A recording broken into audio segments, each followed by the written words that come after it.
Saludos cordiales, gracias por acompañarnos. Este es el programa Hora 25. El tema de generación, de distribución y comercialización eléctrica es un asunto que genera incertidumbre y debate. El gobierno nacional ha anunciado que habrá apagones. Las autoridades dicen que se van a incorporar 900 megavatios. Hoy vamos a tratar este tema para conocer la apreciación de varios sectores sobre lo que ocurre con este asunto que, como habíamos señalado, provoca nerviosismo. Nos acompaña Roberto Aspiazu, presidente ejecutivo de la Cámara de Energía de Ecuador. Está con nosotros Francisco Vergara, presidente de la Cámara de la Pequeña y Mediana Empresa de Pichincha. Saludamos en Guayaquil a Caterín Pasos. Ella es la presidenta del Colegio de Ingenieros Eléctricos y Electrónicos del Litoral. Saludo la participación de Gabriel Secaira, consultor independiente en temas energéticos. Belén, buenas noches. Andrés, amigos, muy buenas noches. En menos de 3 meses volveremos a entrar en un estiaje y las inquietudes de si estamos listos para enfrentarlo salen a la luz. Nadie quiere volver a vivir los apagones de hasta 14 horas que tuvimos en 2024 y que dejaron millonarias pérdidas. Pero, ¿cuál es la situación actual del sector? Veamos. Para este año, Ecuador necesita incorporar más de 900 megavatios para evitar los temidos apagones. Sin embargo, en el Plan de Operaciones de SENACE 2025-2026 ya se señala que en condición autónoma, entre enero y abril de este año, se tendrían reservas de potencia negativas cercanas al 10%, lo cual dificulta asegurar el abastecimiento de electricidad. ¿Pero qué pasó con todas las compras y alquileres que se anunciaron el año pasado? Por un lado, la empresa Progen, que debía instalar 50 megavatios en Quevedo y 100 en Salitral hasta noviembre del año pasado, no lo ha hecho. Y tampoco se tiene una fecha fija. Se ha dicho que sus equipos podrían empezar a funcionar en septiembre de este año. Por otro lado está Austral, que ofreció poner en marcha 91 megavatios en Esmeraldas para marzo de este año, pero tampoco se hizo efectivo. No obstante, el gobierno está optimista, pues dice que a diferencia del año anterior, se están recuperando más de 1.000 megavatios provenientes de termoeléctricas que ya tienen sus mantenimientos al día. Además, se anunció que se obtendrá energía de Termogas Machala, de Toachi Pilatón, y se destacó el buen uso de los embalses de Mazar y Amalusa. A decir del gobierno, se incorporarán 979 megavatios. Con todos estos detalles, ¿cuál es el panorama eléctrico para los próximos meses? En atención a lo que acabamos de escuchar, la gran pregunta, Gabriel, es: ¿podremos superar el estiaje? ¿Estamos en capacidad de que este año no haya apagones?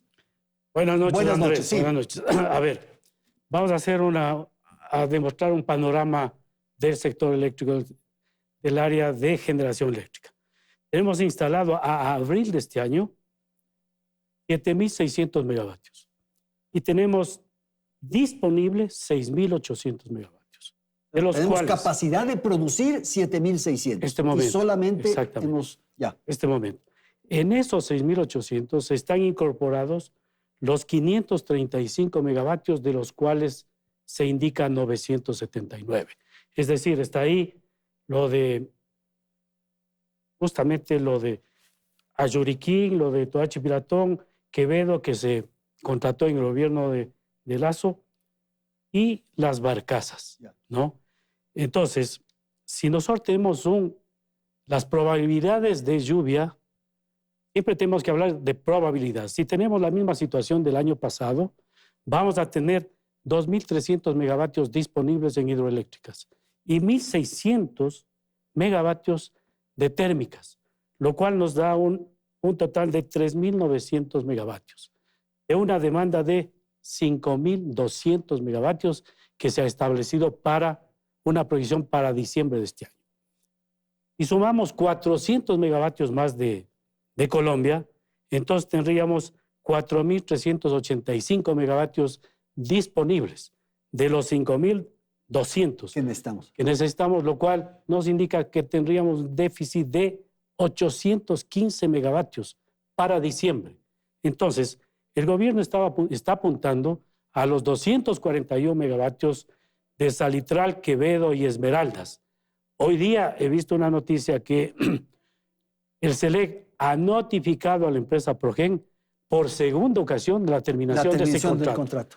Lo cual nos indica entonces que sin eso tendríamos un déficit de 555 megavatios para fines de este año. Hagamos una pausa ahí para escuchar a Roberto. Roberto, ¿cuál es el panorama? Ya Gabriel nos ha dado una referencia. ¿Usted también tiene esa apreciación pesimista? Yo diría que el panorama es sombrío y la expectativa es más bien negativa en el escenario de que se produzca una situación de estiaje severo, como sucedió el año pasado. Entonces, insisto, nos manejamos en el ámbito de las probabilidades, pero SENACE hace poco habló de un déficit de 430 megavatios.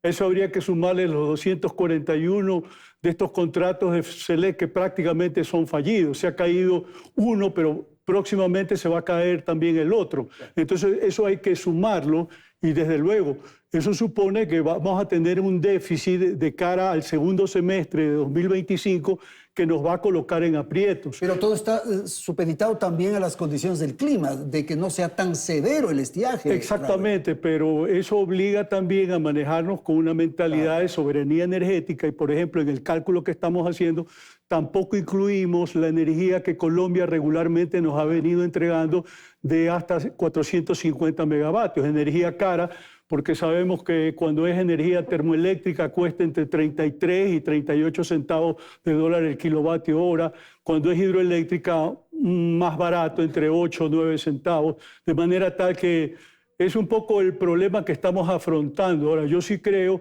que hay que clarificar lo que ha sucedido con los contratos de Progen y también Austral, porque ha habido, yo pienso, mucho sigilo alrededor de este proceso, si los equipos eran nuevos o no eran nuevos, que suponía que tenían que hacerlo.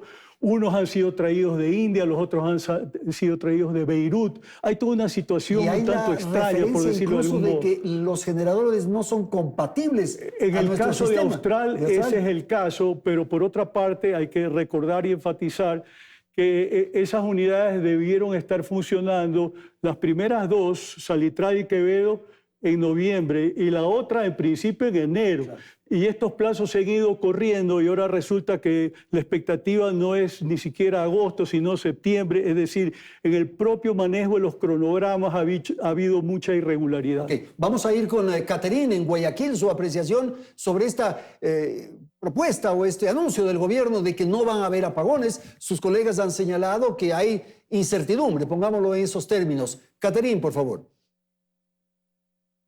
Bueno, buenas tardes, buenas noches. Efectivamente, hay bastante incertidumbre porque los contratos no se visora una culminación ya del contrato, de que el contrato ya se ha terminado su ejecución, ¿no? Efectivamente se habló que Progen terminaba, ejecutaba y entregaba la potencia en diciembre de este año, del año pasado, y que Austral entregaba ahora en enero de este año.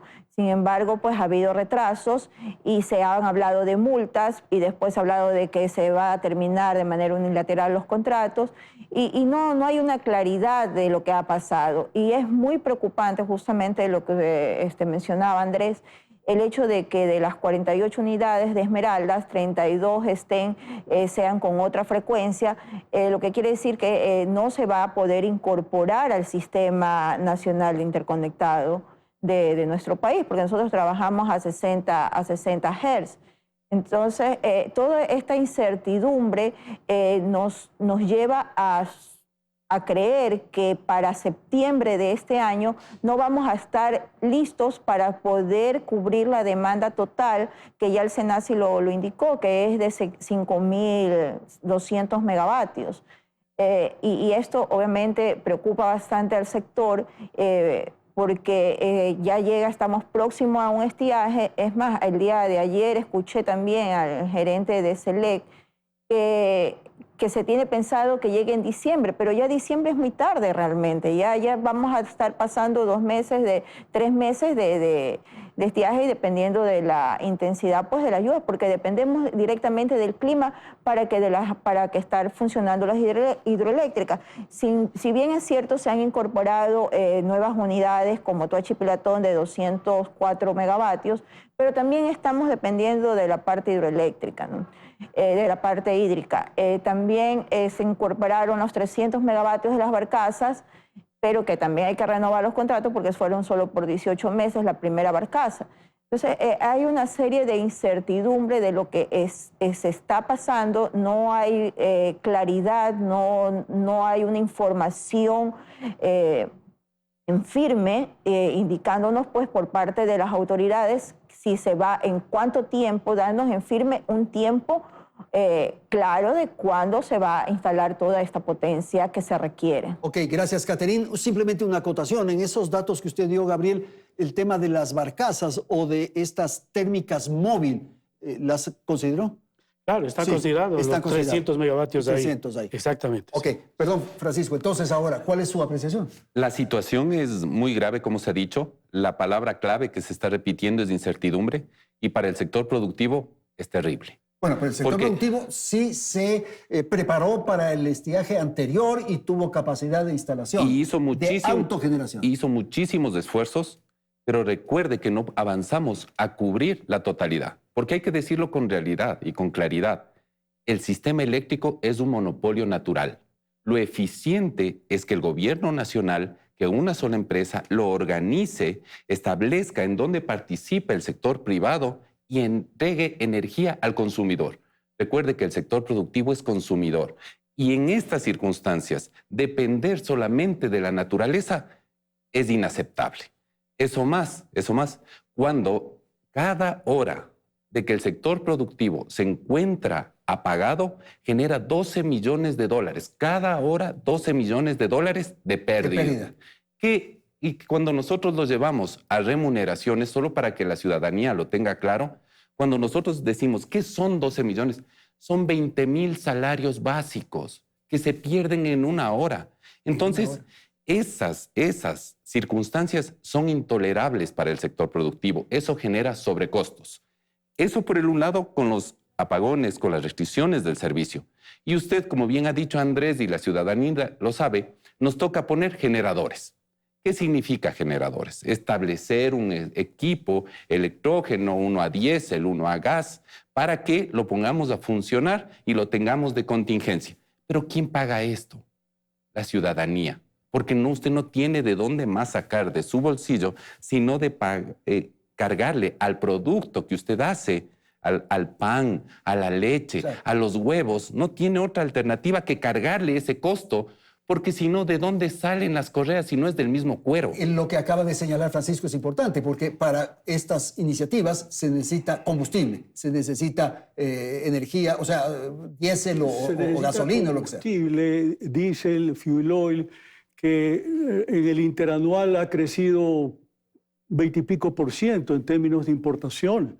Recordando que Ecuador hoy por hoy importa 170,000 barriles por día de combustibles derivados ligeros, y esta cifra tiende a aumentar como consecuencia del cierre de la refinería de Esmeraldas, desde luego. Claro. Mientras tanto se recupera esta instalación que en este momento está totalmente parada, y eso va a tomar aproximadamente mes y medio. De modo que la dependencia de la energía está vinculada a una serie de factores. Y recordar que es importante que el año pasado la economía del país se contrajo 2%. Y el resultado fue consecuencia directa de los apagones. Ahora también hay que considerar el factor de que mucha empresa privada, la industria grande y mediana, ha comprado grupos electrógenos, pero eso no está registrado debidamente ante la autoridad nacional, y en ese sentido hay una capacidad adicional de generación que no sabemos exactamente cuánto es, porque el tema es que durante el estiaje de septiembre a diciembre, sabemos bien que los apagones tuvieron programas de 10, 12, 14 horas, y eso obligó a las empresas a hacer un sacrificio de inversión para comprar grupos electrógenos, pero eso no está suficientemente contabilizado. Ahí hay una capacidad de autogeneración que de repente nos termina salvando el pellejo. Quiero dejar constancia para información de nuestros televidentes que para este programa fue invitada la ministra de Energía y también el viceministro de Electricidad. Por diversas circunstancias no están presentes aquí en el estudio de Teleamazonas. Vamos a dar paso a Belén, que nos pone otro elemento en torno a lo que ocurre con el asunto eléctrico. El gobierno apuesta además a proyectos de mediano y largo plazo para evitar que los apagones sigan siendo un fantasma en la vida de los ecuatorianos. Se trata de proyectos de energía solar e incluso nuclear. Una de las iniciativas que ha tomado fuerza en los últimos días es la de la instalación de paneles solares flotantes sobre el embalse de Mazar. Se estima que se podrían obtener cerca de 100 megavatios y que el costo bordearía los 100 millones de dólares. Otra de las promesas es apostarle a la energía nuclear. En mayo se firmó un memorándum de entendimiento con el Organismo Internacional de Energía Atómica que asesorará al Ecuador en la identificación del lugar idóneo para construir la planta de energía nuclear.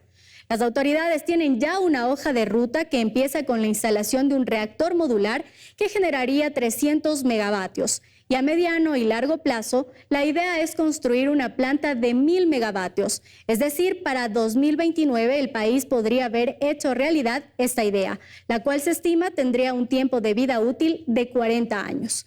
¿Son planes ambiciosos pero posibles o son simples utopías? Claro, estas iniciativas, Francisco, están atadas de alguna manera a lo que usted dijo en el segmento anterior, a una estructura, a una matriz energética lo suficientemente solvente y adecuada. Lo que hay ahora es un caos, es un desorden, una cantidad de unidades, de instancias que están ahí. Rehacer eso es lo que corresponde. A ver, y lo que nosotros necesitamos establecer y es desmitificar algunos temas. Usted puede hablar de consumo eficiente, Andrés, y decir que por favor se apaguen las luces, que cuando no esté en la habitación. Preciso. Y eso es porque tiene que ver con las tarifas, Francisco. Y es correcto. Porque como las tarifas son baratas, somos irresponsables con el uso de la energía pero para el eléctrica. servicio domiciliar. Ya. Para el sector productivo no es así. Entre usted más consume energía, está produciendo más, está generando trabajo.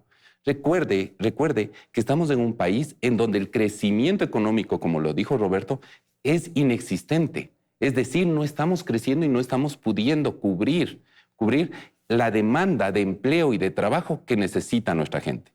Y el único que cubre ese segmento es el sector productivo. Entonces, en primer lugar, no nos pueden decir que ahorremos al sector productivo energía. Mejor nos tienen que decir consuma, trabaje, genere empleo. Pero porque que hagan recuerde un uso eficiente, pues. Por supuesto, porque recuerde que se paga, esa energía entra dentro de la estructura de costos y estamos para eso. El segundo concepto es querer decir que se va a cubrir con paneles solares. Somos pro ambiente como el que más. Pero no el 100%, pues son aportes, todo va sumando. Solo para que se entienda y la ciudadanía lo entienda. Un megavatio de energía solar, fotovoltaica, nos llega a ser el 18% de energía firme. Es decir, usted pone una central de 100 megavatios en paneles y es como que si usted tuviera 18 megavatios en térmica. Entonces, por favor, estamos hablando de que con eso no se cubre la demanda. Ok, ¿qué dice Gabriel usted de esas opciones alternativas, digamos? No, en primer lugar, yo creo que el país debe dejarse de novelerías. Hablar de nuclear. 300 megavatios costaría 4.500 millones de dólares aproximadamente y estaría posiblemente en 10 años, ¿no? El otro día un funcionario de la OLADE disertaba sobre el tema y decía que esos 300 megavatios modulares que hay en nucleares se está utilizando solamente actualmente en el sector militar, nada más. Para ¿no? asuntos militares, bélicos. Exacto, bélicos, ¿no? Entonces, dejémonos de eso y preocupémonos de reforzar el sistema eléctrico nacional. Que van en dos direcciones, hidroeléctricas y térmicas. Térmicas no hay más, porque las solares, como Francisco bien lo dice, las solares son intermitentes, no producen energía firme y no nos ayuden algo, digamos así. En el valle vamos a tener energía en ese momento, pero no en el pico que es donde necesitamos. Ninguna de esas, ni la eólica ni la geotérmica, ninguna de esas. No, la eólica tiene mucho mayor factor de planta, esa puede llegar a 45%, esa es adecuada, pero hay pocos sitios aquí en el país realmente, ¿no? Y la geotérmica sí es una energía firme, esa es energía firme, pero tenemos aquí oportunidad de desarrollar proyectos de mediana capacidad, 50, 60 megavatios, y que también nos lleva muchísimo tiempo y la tarifa es alta. Ok, No es- Roberto, por no es favor. barata. O sea, yo quiero traer a colación la importancia también de las energías renovables no convencionales, no como una solución a corto plazo, pero sí a mediano plazo. ¿Tú eres estándar partidario mundial- más bien de incorporar No, eso? eso se va a hacer inevitablemente y de hecho la mayor parte de proyectos que han sido presentados como parte de iniciativa privada, que un espacio que se abrió con las reformas legales del año pasado, pues genera una expectativa interesante. ¿Hay grupos interesados? Y destacar que energías renovables no convencionales incluye también hidroeléctricas de hasta 100 megavatios. Ahora, uno de los temas importantes es ver cómo incluimos también gas natural como un combustible de transición, porque se está hablando ahora de mejorar la explotación del campo Amistad para aumentar el suministro de gas natural a fin de que Termomachal incremente su generación de 128 megavatios aproximadamente al doble. Se está trabajando en esa dirección, pero recién se va a convocar la licitación correspondiente. Eso va a tomar mucho tiempo. Eso ya no nos va a servir para esta emergencia que eventualmente vamos a tener Eso, que afrontar Roberto, en septiembre. casi es un crimen, ¿no? No, mire, no. Botar ese gas, desperdiciar Bueno, esas pero hay capacidades. también el problema en los pozos de la Amazonía, que ahí se está desperdiciando a través de Los mechero, llamero, algo así como entre 70 y 100 millones de pies cúbicos al día, considerando que en el gas del Golfo se producen 18 millones de pies cúbicos al día para tener un referente. O sea, hay una pérdida efectiva diaria en el orden de 25.000 barriles de petróleo en equivalente calórico. Eso es Ahí un está la crimen, pues, cifra. Roberto. Sí, Yo uso una expresión y dura, para pero se trata de o sea, eso. yo no creo que hay que desestimar el tema de energía fotovoltaica, eólico, geotérmica. Decía, en el estándar internacional es que los países tenemos que apuntar a tener ese 20% de respaldo, pero construir los proyectos de energías renovables no convencionales, que ya hay 10 concesionados en este momento, va a tomar año y medio, 2 años o más. Gracias. Francisco, rápidamente para ir Sí. con su compañera en Guayaquil. Como dice Roberto, hay que hacerlo, Ah. pero no se olviden que estamos en el Ecuador, es un país andino, tenemos una fábrica de energía que se llama Cordillera de los Andes y la energía es caudal por altura. Es decir, el reto que tenemos, ríos y tenemos nevados, por favor. Seguir trabajando en hidroeléctricas, Por dice usted. supuesto, Ah. si usted tiene un árbol de limones, haga limonada, no se pierda, no se pierda. ¿Será que en el sector productivo no nos queda otra alternativa que ser pragmáticos? Y después de verle la posición del presidente Petro, en la posesión del presidente Noboa, ¿tiene usted certeza de que va a tener ese break prendido cuando lo necesite de 450 megavatios de Colombia hacia el Ecuador? Nosotros en el sector productivo somos súper escépticos. Ok, vamos, Caterín, su apreciación de estas opciones alternativas que se ha señalado, por favor. Bueno, efectivamente yo sí que considero que se debe de diversificar la matriz energética, ¿no? Y tenemos que apostar a la energía renovable.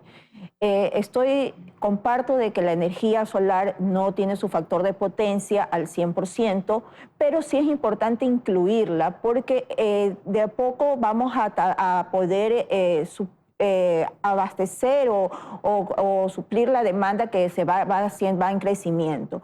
Y la energía fotovoltaica, pues, para poder aprovecharla en mayor porcentaje, pues tendríamos que instalar paneles, baterías, y así se podría aprovechar pues en un mayor porcentaje y no en un 20% como normalmente de manera directa nos podría dar los paneles solares.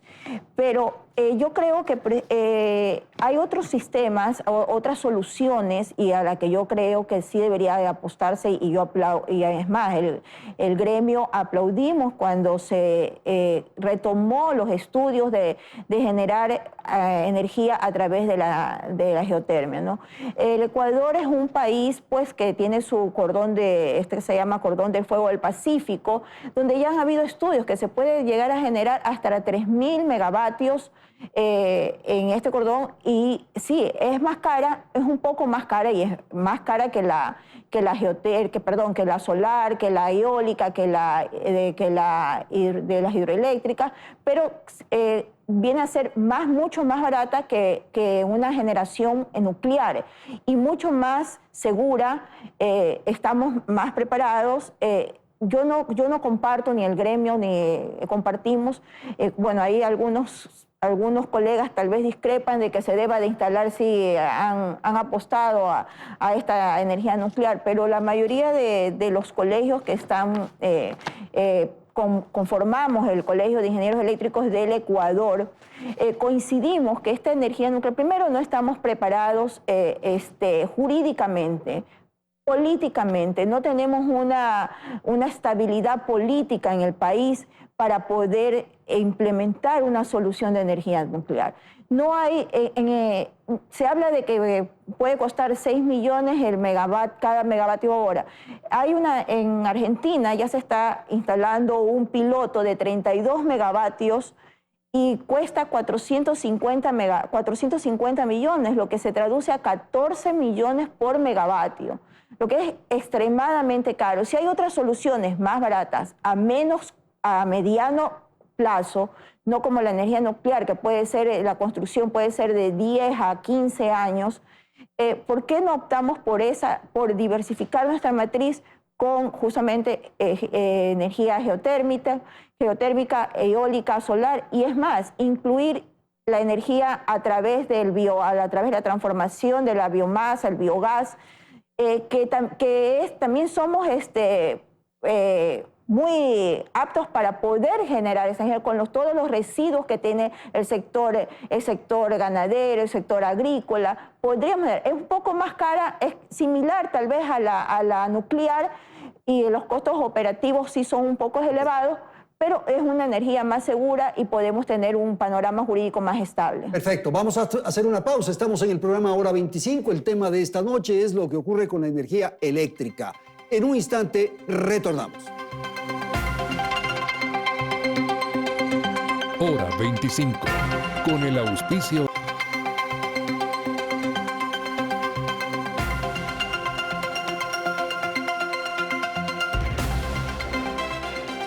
El gobierno anunció una política de transparencia tarifaria. Así, las empresas calificadas como AB1, que requieren entre 40 y 138 kilovatios y que al momento pagan 7,91 centavos, pasarán a pagar 10,22 centavos kilovatio hora.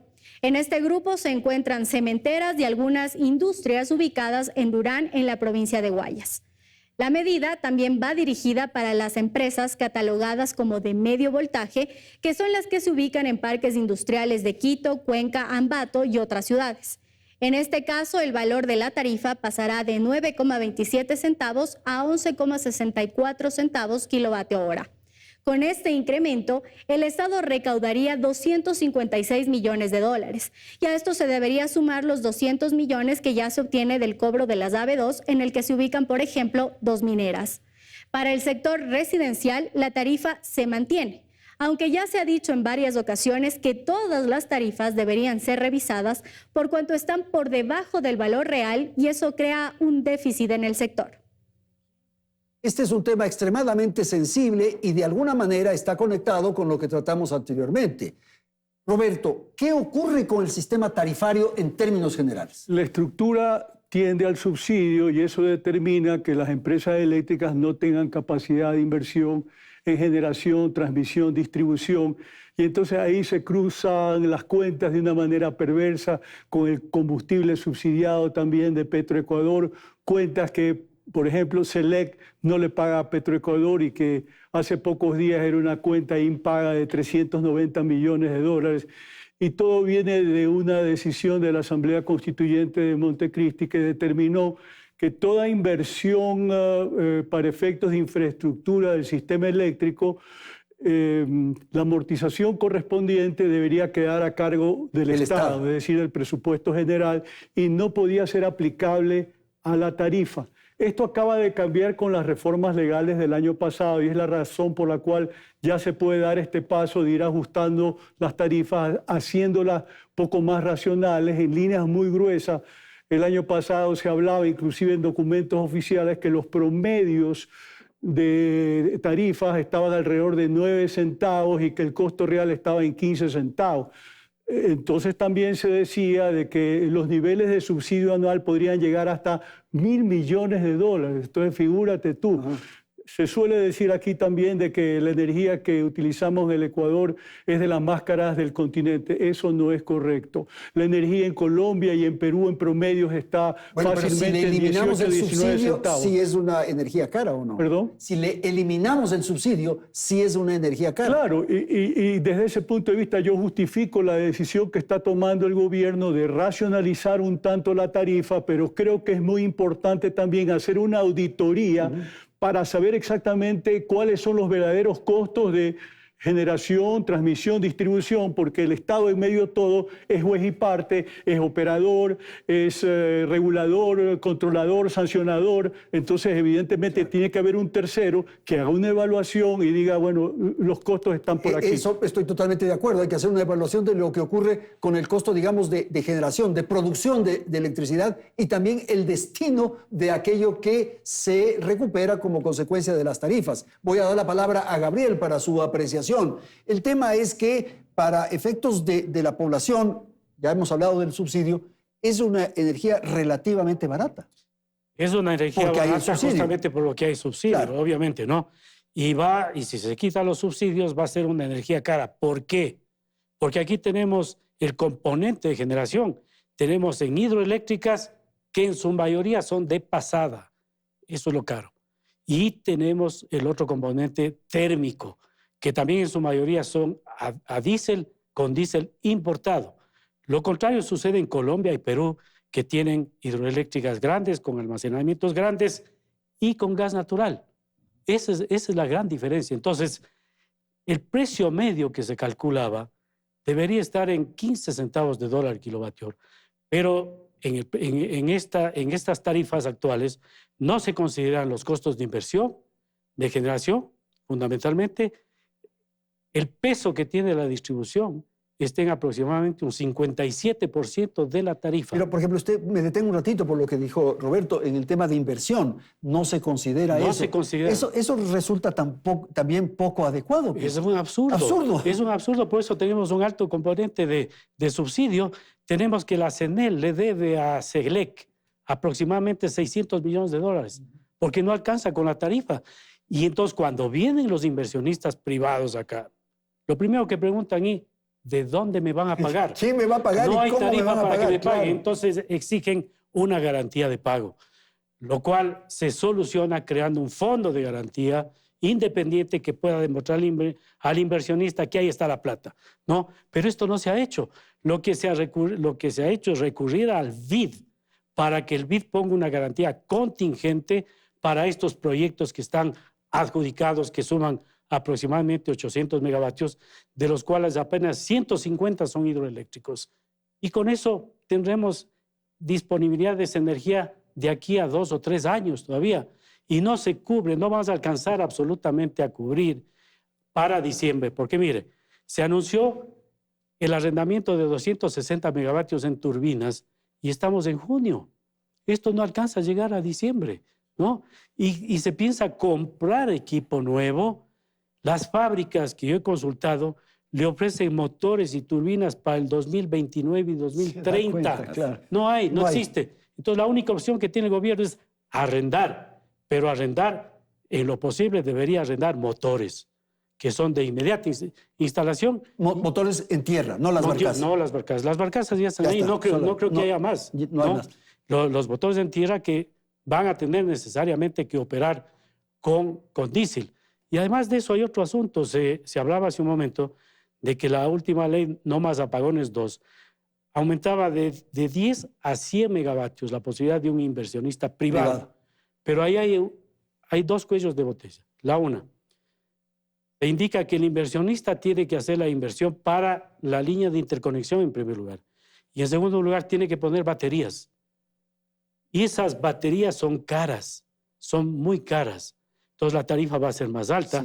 Y por último, no existe todavía el reglamento de esa ley, ni la regulación para determinar el precio de las baterías. Francisco, transparentar, sincerar, se dice con frecuencia, casi como lugar común, el tarifario. Entonces, ahora, por efectos políticos, supongo, no se va a topar lo residencial, pero sí las de media y alta gama, una cosa así, de uso de energía. Y como hemos visto, Andrés, al final del día, somos consumidores. Porque todo el mundo habla de la generación, sí, pero también son muy cómodos los empresarios que están esperando que se les dé una energía barata cuando deben pagar, pues. Hay una realidad, que son 450 millones que va a aportar al sector eléctrico, el sector productivo. Eso significa que va a haber un costo. ¿Por qué va a aportar eso? Porque está subiendo un nivel en alta tensión el 29%, por supuesto el 29% y el otro el 25%. No es menor esos porcentajes, por favor, se entienda, y que el índice de incremento en el costo de la energía es uno de los índices más importantes para inflación.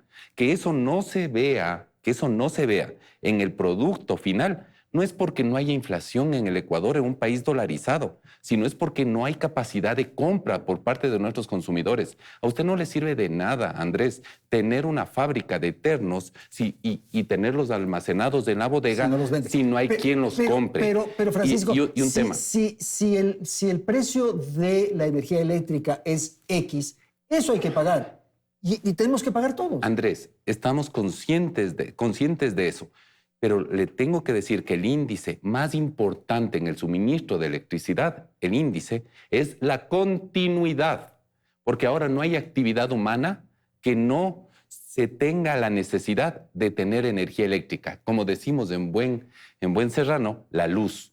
Entonces, solo piense que nos quitan la energía, no tenemos certidumbre, se nos dañan los productos y lo que nosotros fabricamos como sector productivo es trabajo. Pero, Francisco, estamos mal acostumbrados. Siempre vamos a querer los subsidios. Queremos los subsidios en los combustibles, queremos los subsidios en la electricidad.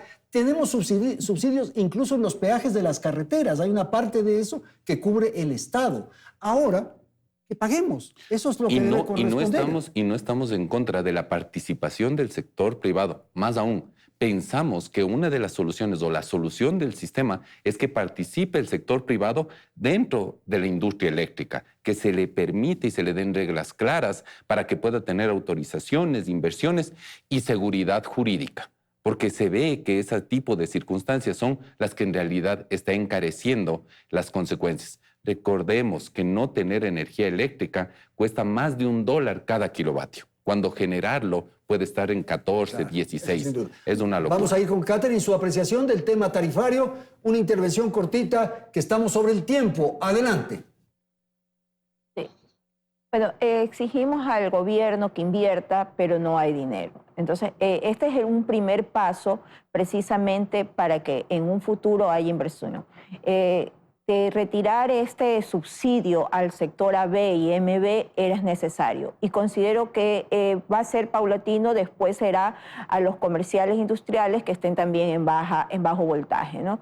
Porque no es posible que vivamos en un país subsidiado. Sin embargo, creo que la residencial debe de ser analizada más en detalle, ya que si nosotros cogemos el pliego tarifario, pues los 4 últimos rangos prácticamente han venido en función del tiempo, han venido justamente cubriendo este subsidio, ¿no? Y es importante pues que se revise también esa tarifa del sector residencial. Ahora, también exigimos que vengan inversionistas privados, pero ¿cómo van a ser competitivos cuando el Estado al sector industrial puede estar vendiendo la energía a 7 centavos o a 9 centavos? Entonces, yo aplaudo esta decisión. Lo que se debe de poner más es en firme en el pliego tarifario, porque es una medida, pero si no consta en el pliego tarifario, pues va a ser un poco difícil, porque aquí el ente regulador es el que debe de plasmar la decisión del gobierno en el documento. Perfecto, muchísimas gracias, Catherine, gracias a nuestros panelistas. Vamos a hacer una pausa y volvemos en un instante. Seguimos analizando en Hora 25 lo que ocurre con la energía eléctrica y la incertidumbre frente a los posibles apagones.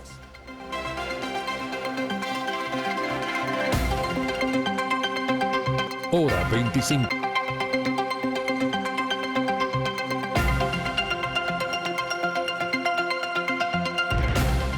Algo que hemos hablado en el transcurso de este programa y que es el tema de fondo, yo diría que tiene que ver con el modelo, la estructura, cómo está funcionando todo esto. Yo veo que hay un desorden, hay una cantidad de oficinas, de agencias, de ministerios, de secretarías, en fin. El desorden, el caos produce justamente esto. Y lo que sucede con todo esto, Andrés, es que el sector privado no tenga certeza para invertir en el sector eléctrico.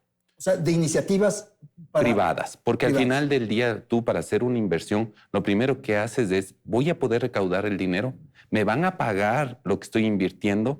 Por eso cuando tú y vamos a un ejemplo muy simple que la gente lo conoce, que son las carreteras. Cuando te van a concesionar una carretera, cuando vas a pagar un peaje de la carretera, lo primero que hacen es cubrir los baches, establecerla y te dan un servicio. En esas circunstancias, creo que no haya un ciudadano ecuatoriano que no esté de acuerdo en pagar un peaje razonable, un costo de ese servicio, pero si hay un servicio. Claro. Lo que te molesta es que te quieran subir y tengas riesgo de restricciones en el servicio. Eso, y que tengas que tener plantas. Para volver en el peaje, eso es lo que ocurre en la ALOA de Santo Domingo. Tú pagas y no está la carretera. Y hay derrumbo. Y no hay taludes. Las vías, y se hace de 4 a 2. Y se complica. Claro. Porque eso es lo que realmente le afecta a la ciudadanía y al consumidor. Ahora, esto es peligrosísimo decirlo o genera un ruido especial, Roberto, porque es privatizar. Pero finalmente el Sistema Nacional Eléctrico tienes que abrirlo. No podemos seguir con el modelo estatista y burocrático porque ya hemos constatado que no funciona. Y bueno, los apagones del año pasado son una consecuencia directa de eso. Tampoco se lo puedes atribuir al actual gobierno reelecto, porque en realidad eso viene de muchos años a la fecha, pero ya llega un momento en el cual tú tienes que replantear el esquema. En la actualidad, en generación, apenas 10% privado. Distribución y transmisión, 100% público. Y claro, por poner un referente, estos proyectos de energías renovables no convencionales, los 2 primeros fueron adjudicados a finales de 2020. Recién ahora en 2025 sale el primero.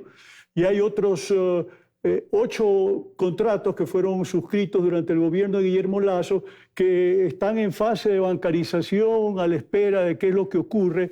Y una reflexión importante. El plan maestro de electrificación que se viene manejando, que es la especie de la Biblia respecto al futuro del desarrollo del sistema eléctrico ecuatoriano, eso también tiene que abrirse.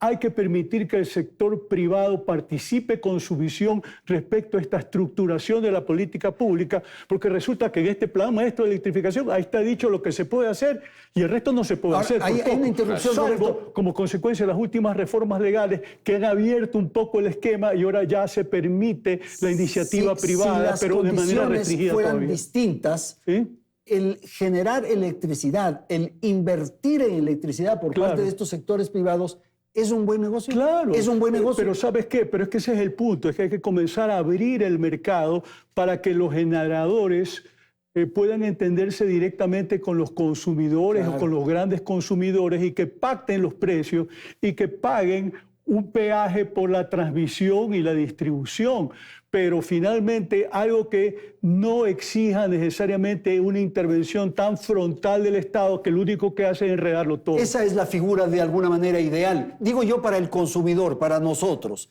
Tú puedes escoger si compras la energía a la empresa de aquí o a la empresa de allá. Y esa es una decisión tuya. Exactamente. Pero hay que recalcar que no es privatizar. No es privatizar. Se delega al sector privado para que invierta. Lo que hay es restricción para que el sector privado, por ejemplo, intervenga en centrales termoeléctricas, que me parece a mí un error. ¿Por qué razón? Un privado, una empresa privada, podría instalar, por ejemplo, en Guayaquil, que se trató de hacer ya 400 o 600 megavatios de un ciclo combinado, que eso produce una energía barata, porque utiliza el gas natural. Y además de eso, aumenta la producción de energía con la misma cantidad de gas, lo cual le permite tener un costo de producción bajo. Y cabe resaltar esto porque el sector que más riesgo tiene en este momento es Guayas y el sur del país. ¿Por qué? Porque la transmisión y las subestaciones están colapsadas. Están Entonces, en condiciones muy básicas. Muy, exactamente, y lo dice el SENACE, lo dice, recomienda que se haga una inversión, una gran inversión en el sistema nacional. Y fundamentalmente ahí se convocó a una licitación que fracasó en el gobierno de Lasso, debería volverse, y este gobierno lo anunció. ¿Y usted es partidario entonces que la distribución esté también en sector privado? No, la distribución también tiene que estar en el sector privado. ¿Y el transporte de energía? También, ahora se permite, también construir líneas de transmisión a privados y cobrar un peaje. Claro. Es lo más adecuado. O sea, fíjese, si yo he hecho este cálculo muy simple. En una planta de generación que opere con fuel oil, ¿no? El costo, el precio de producción o el costo de producción de energía, ya recuperando inversión y todo eso, llega a estar en 8 centavos, 10 centavos de dólar al kilovatio hora y 2 centavos adicionales por el combustible que tiene de sobre el país. Y llegaría a costar 12 centavos de dólar versus 15 que debería costar. ¿A qué privado no le va a convenir eso? Se vuelve atractivo, claro. Lógico, y es energía firme, ¿no? Entonces, una cosa que se nos escapó rápidamente, la dependencia de Colombia. Usted hizo referencia a la relación política, digamos, pero eso es incierto también, porque no sabemos las condiciones que esté Colombia. Y hay una situación. Ya el gobierno nacional ya no puede tener el argumento para justificar las restricciones del servicio en el Ecuador, el tema del clima. Porque nuestros vecinos en Perú y en Colombia han tenido suministro a pesar de tener las mismas condiciones climáticas, claro, y a pesar de tener estiaje. ¿Qué es lo que hizo Colombia? Dijo, no, a mis coterráneos, a mis paisanos, a mis colombianos, no les quito la energía, les quito a los ecuatorianos. Como cualquiera, hay que ser... Sí. No se necesita ser muy inteligente para entenderlo. Entonces la soberanía energética es fundamental. Y el Estado en este momento tiene cosas más importantes en donde asignar recursos como la seguridad. Entonces permita al sector privado, pero muy eficientemente, a que haga sus inversiones nacionales y extranjeras, claro, en centrales grandes, porque es un monopolio natural, y al consumidor denos en las mejores condiciones y al mejor precio para poder crecer. Roberto, tú señalaste hace un momento que lo ocurrido el año pasado no es responsabilidad del gobierno de Daniel Noboa, pero en este año ya se debió corregir. Sí, pero no es tan rápido. Pero estos nervios respecto a apagones ya debieron ser solventados por las actuales autoridades. El tema pasa porque hay el tema constitucional respecto a la gestión de sectores estratégicos que son responsabilidad del Estado y solo excepcionalmente el sector privado. Entonces, derivado de eso, tú tienes la ley sectorial, tienes toda la normativa secundaria. Entonces, el momento que tú te metes en ese mundo es totalmente distópico, kafkiano, búscale un adjetivo adecuado, pero creo que por ahí va, en el sentido que lo único que hace es ponerte trabas, impedimentos. Entonces, los espacios para la iniciativa privada siguen siendo restringidos, sobre todo porque dependen de la discrecionalidad de la burocracia y cómo interpretan esa normativa secundaria a favor o en contra. Regularmente es en contra. Ok, tengo que ir con Caterín. Caterín, su apreciación de lo que han dicho sus colegas, este tema del modelo, de la matriz energética, en fin, por favor, adelante. Bueno, primero la parte estructural debe ser cambiada, ¿no? El agente de regulación y de control no tiene que estar dependiendo directamente del ministerio. Tiene que ser organismos autónomos para que lo haga de manera eficiente. Si queremos que ingrese privados a invertir, tenemos que definitivamente tener claro los costos de inversión y costos de operación. No solamente es cuánto nos cuesta, sino cuánto nos cuesta implementar el sistema, sino también cuánto nos cuesta en un tiempo determinado, 20, 40 años, la operación, para poder sacar los costos reales en todas sus etapas, en transmisión, en generación, en transmisión y en distribución. Mientras no tengamos esos costos reales, va a ser muy difícil que un privado se arriesgue, un inversionista privado se arriesgue a apostar, a poner su dinero pues a cualquiera de estas etapas, sea transmisión o generación o distribución. Entonces, primero es importante sincerar todos los costos que demandan todo el sistema eléctrico. Ahora, a mí me da temor, y ya estamos por concluir, Gabriel, que quede un poco la sensación de que la solución es que esto maneje el privado.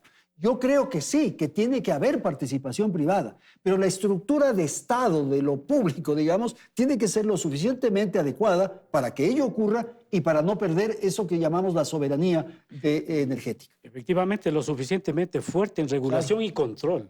Eso tiene que ser reforzado. Claro. ¿No? Ahora, fíjese que estamos hablando de que este momento debió haber estado instalado 900 megavatios. Eso es lo que se dice. Este momento. Claro. O sea, si es que el embalse de Masar se vacía como el año pasado, olvídese. Dependemos de Masar. Dependemos de que se mantenga lleno ese embalse. ¿Y cómo se mantiene lleno ese embalse? Operando las térmicas. Pero como las térmicas no hay suficiente, corremos ese riesgo. Entonces, indiscutiblemente es así. No hay otra salida. Y para los próximos años es lo mismo. O sea, estamos creciendo, digamos, a un promedio de 350 megavatios cada año, ¿no?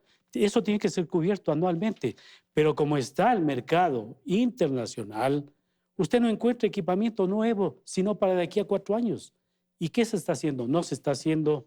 Incluso si se consiguiera ese equipamiento, es costosísimo.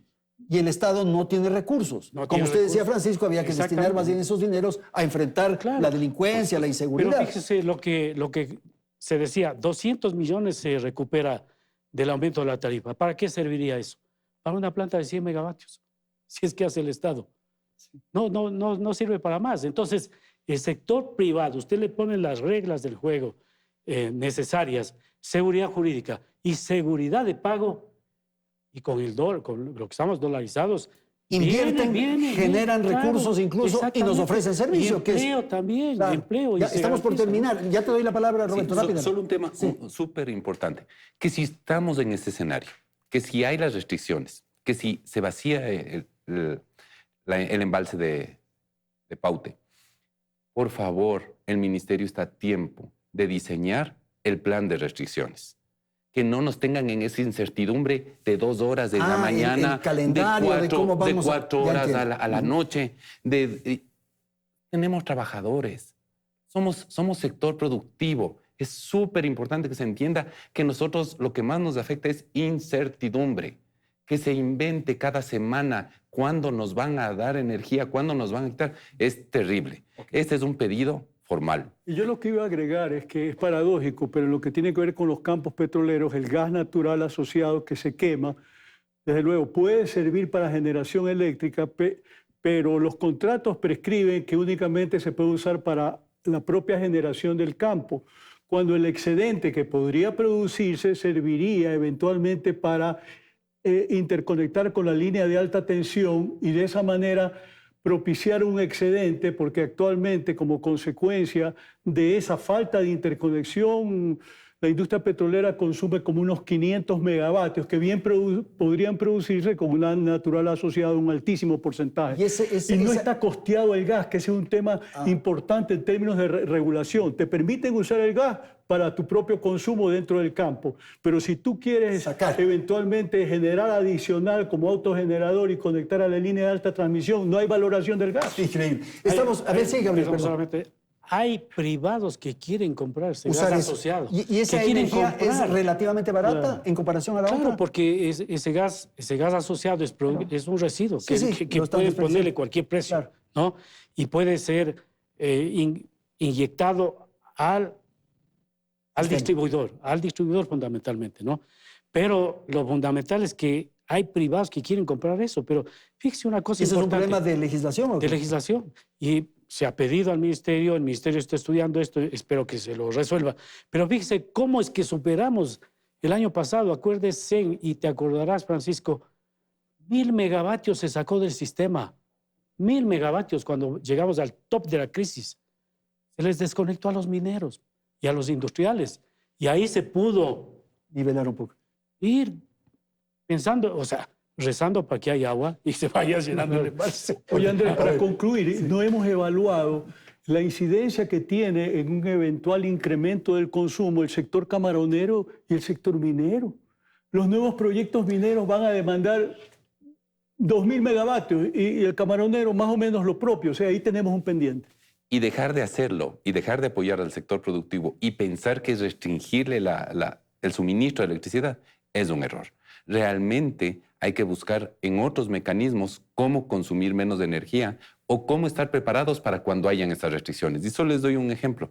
Hay semáforos ahora que tienen panel solar, tienen batería y no tendríamos a 2000 agentes de tránsito caotizando la ciudad. Ese es un comportamiento, O sea, yo diría, cultural que nos corresponde a todos los ciudadanos. Sí. Nosotros somos irresponsables Pero con la esa es la energía eléctrica. responsabilidad Debemos de las apagar autoridades eléctricas. la luz de la habitación en la que no estamos, la televisión que no estamos utilizando, en fin, deberíamos aprender a hacer todo eso. Vamos a despedir. Catherine, le voy a dar la palabra para que usted nos ayude con 30 segundos su apreciación final. No, efectivamente que si ya la proyección del aumento de la demanda no es algo de la noche a la mañana. Eso Es está acumulativa. dentro del Plan Maestro de Electricidad. ¿Ya? Y efectivamente, y no es que es permanente o es fija de aquí a 10 años. Entonces, el plan maestro debe de ser revisado periódicamente de acuerdo a estos datos y debe de cumplirse de manera estricta. No puede ser que tenemos un aumento de demanda del 9% en la actualidad y que no se invierta anualmente en esa generación y que no se invierta anualmente en la transmisión. Entonces, sí se puede proyectar, sí el Estado puede proyectarse a estas inversiones, sea con dinero del Estado o sea con dinero privado. Pero sí hay proyección y hay que cumplir de manera estricta. La regulación se la debe de... la ley y la regulación se la debe pues revisar nuevamente. El ente regulador pues debe de ser autónomo y también el de control. No podemos estar dependiendo de los ministerios, el control y uno con otro ser dependientes. Deben ser dependientes, tienen que ser completamente independientes para su eficiencia.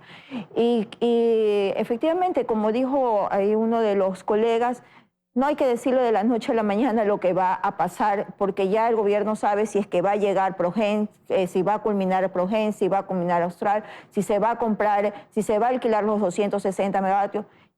Eso ya ellos ya pueden determinar fechas. Entonces, es importante que den las fechas para que el sector productivo se prepare. No como el año pasado, que fue una inversión de un momento a otro para poder salvaguardar su producción. Entonces, deben de hacerlo con tiempo, ¿no? Ok, muchísimas Creo gracias, que Catherine. el país está...